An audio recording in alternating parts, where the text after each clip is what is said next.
ನಮಸ್ಕಾರ ವೀಕ್ಷಕರೇ, ಈ ವಾರದ ಬಿಗ್ ಬಾಸ್ ಸೀಸನ್ 11ರ ಎಲಿಮಿನೇಷನ್ ಆಗಿರುವ ಕಂಟೆಸ್ಟೆಂಟ್ ಯಾರೆಂದು ನಿಮ್ಗೆ ಗೊತ್ತಿರುತ್ತೆ. ಆದರೂ ಅಭ್ಯರ್ಥಿಗಳ ಹೆಸರು ಮತ್ತೊಮ್ಮೆ ನಾನು ಹೇಳ್ತೀನಿ. ಮಂಜು, ಧರ್ಮ, ಗೌತಮಿ, ಚೈತ್ರ ಮತ್ತು ತ್ರಿವಿಕ್ರಮ್. ಹಾಗೆ ನಿಮ್ಮ ಫೇವ್ರೆಟ್ ಕಂಟೆಸ್ಟೆಂಟ್ ಯಾರೆಂದು ಕಮೆಂಟ್ ಮಾಡಿ.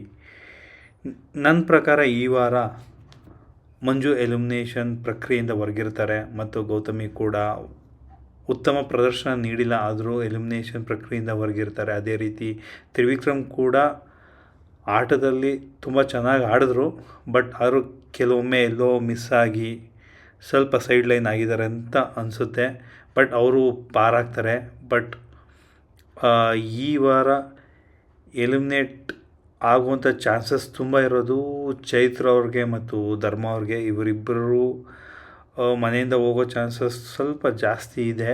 ಆದರೆ ಇಬ್ಬರಲ್ಲಿ ಒಬ್ರು ಹೋಗ್ತಾರೆ, ಇಬ್ಬರು ಹೋಗೋದಿಲ್ಲ. ಅದು ನಿಮ್ಗೆ ಗೊತ್ತಿರೋ ವಿಚಾರನೇ. ಬಿಗ್ ಬಾಸ್ ಪ್ರಕಾರ ಯಾರಾದರೂ ಒಬ್ಬರು ಮನೆಯಿಂದ ಹೊರಗೋಗ್ಬೇಕು ಅನ್ನೋದಿದೆ.